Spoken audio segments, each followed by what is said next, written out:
So hello बालकों, शुरुआत करते हैं क्वेश्चन नंबर 41 ऑफ कैपेसिटर से। तो क्वेश्चन नंबर 41 ऑफ कैपेसिटर जो है वो हमें क्या कह रहा है, in a circuit diagram shown all the capacitors in microfarad and equivalent capacitance between A and B. A और बी के बीच में तुम्हें इक्विवेलेंट कैपेसिटेंस निकालना है, मतलब कि इनके बीच का इक्विवेलेंट कैपेसिटेंस।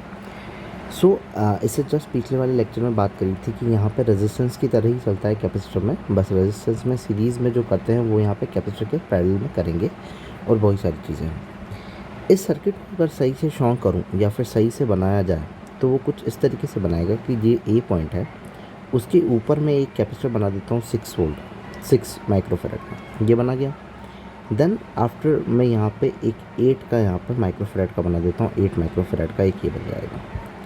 6 और 8 वाले में ये वाला पॉइंट और ये वाला पॉइंट जो रहेगा कॉमन रहेगा, तो इन दोनों के बीच में मैं क्या बना देता हूँ, एक 10 ओम का बना देता हूँ, 10 माइक्रोफेरेड का।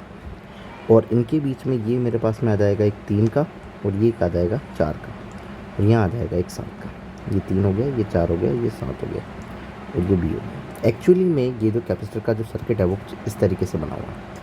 एंड एज वी नो कि अगर इसका रेशो इस वाले के रेशो के बराबर आता है, that means Wheatstone bridge की कंडीशन होगी और यहाँ पे पोटेंशियल सेम रहेगा और इसमें से कोई करंट फ्लो नहीं करेगी। सो 6/8 इज़ वॉट 3/4 एंड 3/4 यहाँ आ रहा है, that means Wheatstone bridge है।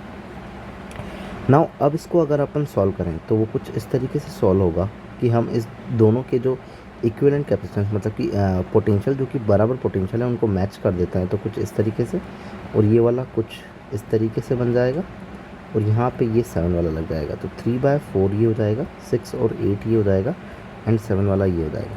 नॉर्मली इसको सॉल्व करें तो 6 और 8 नॉर्मली एडिशन हो जाएगा क्योंकि पैरेलल की तरह है, तो ये हो जाएगा 14, ये हो जाएगा 7 और ये हो जाएगा 7। अब तीनों सीरीज़ में है तो पैरेलल की तरह ऐड हो जाएंगे, तो 1/14 प्लस 1/7 प्लस 1/7, सो 14 एलसीएम आ जाएगा, 1 + 2 + 2 ये आ जाएगा 5/14।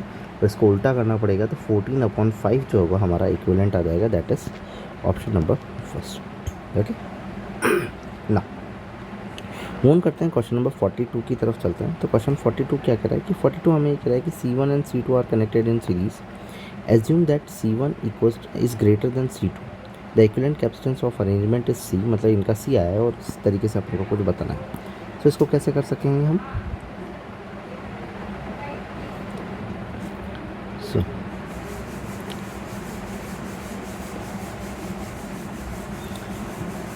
तो यहाँ पे अपन C1 और C2 की जो वैल्यू है वो डिफरेंट मान लेते हैं क्वेश्चन नंबर 42 के अंदर।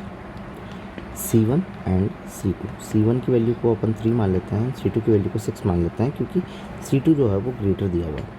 अगर इन दोनों को सीरीज़ में रखा हुआ है तो अपन ऐड करेंगे तो C इक्विवेलेंट जो आएगा वो हमारा आ जाएगा 3 × 6, 3 + 6।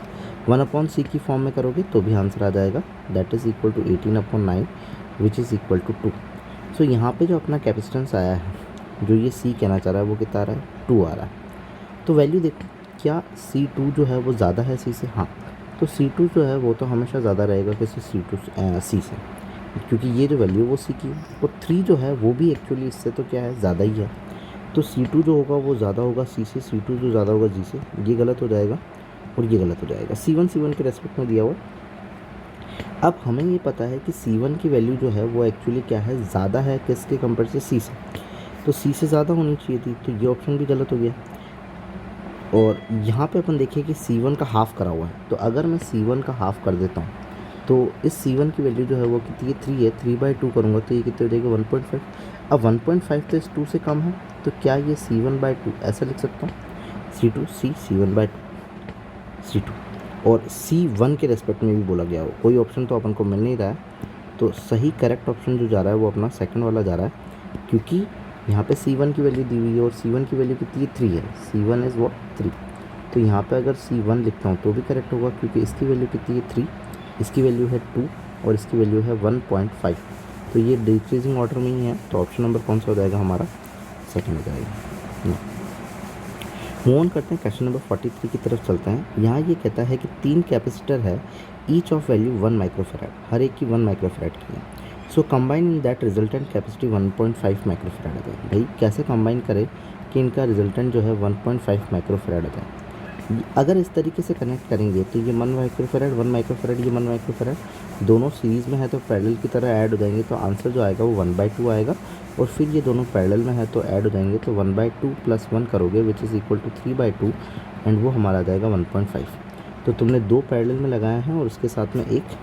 सो third capacitor is in parallel, third capacitor जो है वो पैरेलल में है with the series combination of other two, दूसरे के साथ के सीरीज़ कॉम्बिनेशन पे। तो ऑप्शन नंबर कौन सा हो जाएगा हमारा, फोर्थ हो जाएगा। 3 कैपेसिटर सीरीज़ पैरेलल ये तो होंगे नहीं, थर्ड कैपेसिटर सीरीज़ नहीं, थर्ड कैपेसिटर जो है पैरेलल में लगा हुआ है ना।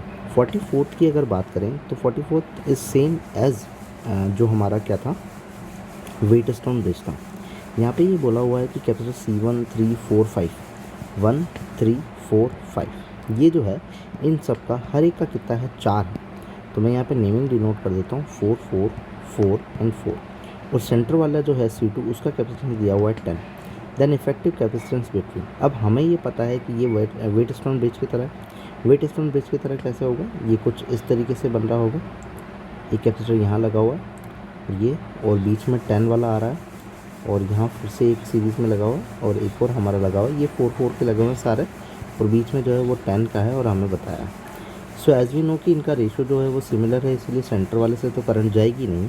और इनको अगर अपन सॉल्व करेंगे तो ये दोनों जो होंगे किसकी तरह ऐड हो जाएंगे, पैरेलल की तरह ऐड हो जाएंगे, और फिर इनका जो सम होगा वो सीरीज़ की तरह होगा। तो अगर इसको अपन ऐड करें तो कैसा हो जाएगा, 4 और 4 8 हो जाएंगे, ये वाला भी 8 हो जाएगा, और इनका कैपेसिटेंस इक्विवेलेंट निकालें तो 8/2 हो जाएगा, जो कि कितना आएगा 4। सो हमारा ऑप्शन नंबर कौन सा हो जाएगा, सेकंड ना। मूव ऑन करते हैं, क्वेश्चन नंबर 45 की तरफ चलते हैं। यहाँ ये कहता है कि 3 कैपेसिटर हैं जिनकी capacity 4 connected in such a way that effective जो है कैपेसिटेंस तुम्हारा कितना आ जाए 6 आ जाए। चलो अगर 4 वाले तुम्हारे पास में 3 हैं और तुम कुछ इस तरीके से ऐड करते हो, ये 4 4 4 है, तो ये दोनों सीरीज़ में है तो किसकी तरह ऐड हो जाएंगे, पैरेलल की तरह। तो 4/2 आंसर आ जाएगा 2, और 2 वाला जो है 4 के साथ में पैरेलल है तो सीरीज़ में नॉर्मली ऐड हो जाएगा। 2 + 4 कितना आ जाएगा 6।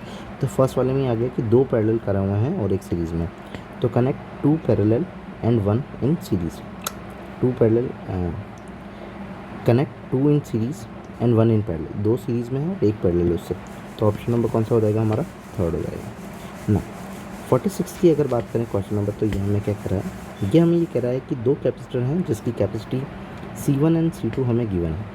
When are connected in series, तो अगर C1 C2 को सीरीज़ में कनेक्ट करेंगे तो C1 C2 upon C1 + C2 ये बनेगा। And when are connected in parallel CP, तो ये क्या हो जाएगा C1 + C2 हो जाएगा। CS में दिया हुआ है, CP में दिया हुआ है, तो ये तो दोनों ही गलत होगा। अब ये कह रहे हैं कि which of the following is true, तो ट्रू क्या होगा, CS CP तो होगा नहीं। देखते हैं, CS अपॉन CP अगर अपन करते हैं तो C1/C2 अपॉन C1 + C2, और वो ऊपर चला जाएगा C1 + C2 हो जाएगा, ये कैंसिल आउट हो जाएंगे। That is CS upon CP जो है वो C1 C2 के बराबर आ जाएगा। तो C1 अपॉन CS और CP।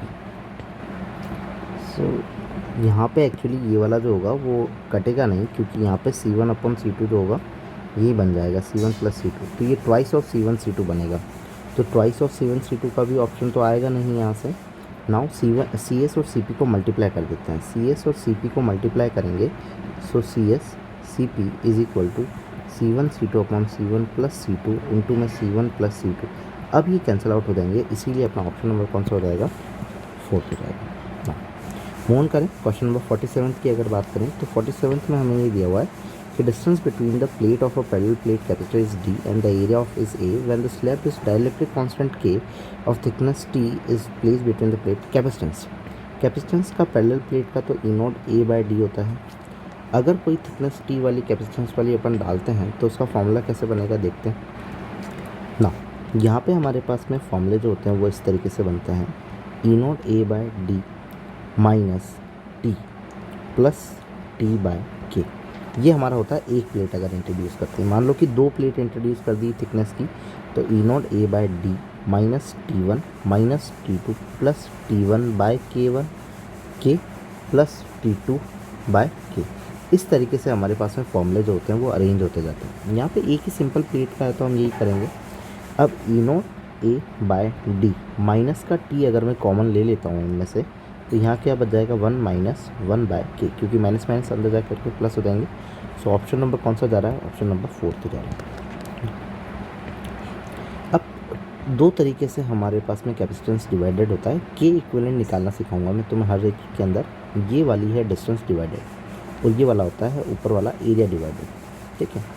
यहाँ से लेकर के यहाँ तक a/2 एरिया डिवाइडेड, और यहाँ हाफ पे अगर कटता है तो d/2 and d/2 distance divided. जब एरिया डिवाइड होता है तब जो हमारा फॉर्मूला बनता है वो क्या बनता है?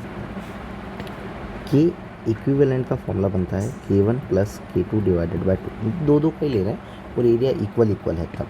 और मान लो जब डिस्टेंस डिवाइडेड हो, डिस्टेंस इक्वल हो, तब हमारे पास में फॉर्मूला क्या बनता है? के इक्विवेलेंट का वो बनता है 2k1 k2 upon k1 plus k2। ये के इक्विवेलेंट का फॉर्मूला है। अपन को कुछ नहीं करना, के इक्विवेलेंट निकालना है, उसको जस्ट सी से मल्टीप्लाई करना है, तो नया जो कैपेसिटेंस आया होगा वो आ जाएगा। सो यहाँ ये कहता है कि parallel plate capacitor see when the half is filled with dielectric constant 5 and the percentage increase in the capacitance. भाई दूसरा जो है डाइलेक्ट्रिक कांस्टेंट कितने से भरा हुआ है? 5। तो पहले की वैल्यू एयर है तो 1 है, तो 1 और 5 का है, और ये क्या है? एरिया डिवाइडेड है, तो क्या हो जाएगा 1 plus 5 divided by 2 which is equal to 6/2 which is equal to 3। अब परसेंटेज चेंज कितना है? तो फाइनल माइनस इनिशियल कर सकते हैं हम। सो 3 माइनस 1 अपॉन 1, ये 2 अपॉन 1, तो 2% आ जाएगा, तो 200% हो जाएगा हमारे पास में। क्योंकि final percent minus initial percent करोगे तो परसेंटेज की फॉर्म में कितना रहेगा? 200% रहेगा ना। मूव ऑन करते हैं, क्योंकि अगर तुम्हें लग रहा है कि 200% कैसे हुआ, तो 200% को भी अपन ऐसे लिख सकते हैं। 200% को ओपन लिखेंगे तो 100 आएगा, तो एक्चुअली आया कितना? 2 ही आया, तो कैसे भी करो कोई इशू नहीं ना। क्वेश्चन नंबर 49 हमें ये कहता है कि half of the space between the parallel plate capacitor is filled with the medium of dielectric constant के पैरेलल टू द प्लेट। अब ये पैरेलल प्लेट कैपेसिटर है, इनके पैरेलल में भरा हुआ है, दैट मीन्स कि क्या डिवाइडेड करा हुआ है? डिस्टेंस डिवाइडेड करा हुआ है। अगर डिस्टेंस डिवाइडेड होता है तो फॉर्मूला क्या बनता है? के इक्विवेलेंट का। के इक्विवेलेंट का फॉर्मूला बनता है 2k1 k2 upon k1 plus k2। एक तो एयर है, दूसरा मीडियम के है, तो एयर का तो 1 होता है, तो 2k कर दो क्योंकि ए की वैल्यू 1 होगी। दूसरा क्या हो जाएगा? 1 प्लस के हो जाएगा, ये के इक्विवेलेंट आ गया है, इससे सिर्फ सी से मल्टीप्लाई करेंगे तो सी इक्विवेलेंट आ जाएगा, तो 2kc 1 प्लस के। ऑप्शन नंबर कौन सा हो जाएगा हमारा? फर्स्ट हो जाएगा। क्वेश्चन नंबर 50 की बात करते हैं। सेम अगेन एरिया डिवाइडेड है, दिख रहा है तुम्हें। The capacitance of parallel plate capacitor 10 microfarad. जो पैरेलल प्लेट कैपेसिटर था उसकी जो कैपेसिटेंस थी वो क्या होगी? 10 माइक्रोफैराड थी, as shown in the figure. The capacitor is divided into 2 equal parts. 2 equal parts में डिवाइड किया है। This parts are filled with the medium of dielectric constant 2 and 4। और डाइलेक्ट्रिक कांस्टेंट जो है वो 2 और 4 लिखा गया है। The capacitance are arrange will be. तो हमें पता है कि अगर एरिया डिवाइडेड होता है तब हमारे पास में formula a1 plus a2 divided by 2 होगा। सो हम यहाँ पे कह देंगे कि 2 plus 4 divided by 2 which is equal to 6/2 which is equal to 3। और इसको कैपेसिटेंस से मल्टीप्लाई कर देंगे तो नई कैपेसिटेंस आ जाएगा, तो 3 इंटू 10 करेंगे तो ये कितना आ जाएगा? 30 माइक्रोफैराड। तो ऑप्शन नंबर कौन सा हो जाएगा? सेकंड। सो सारे सिंपल था। This are the 10 questions of capacitance. If you like then please subscribe. Thank you.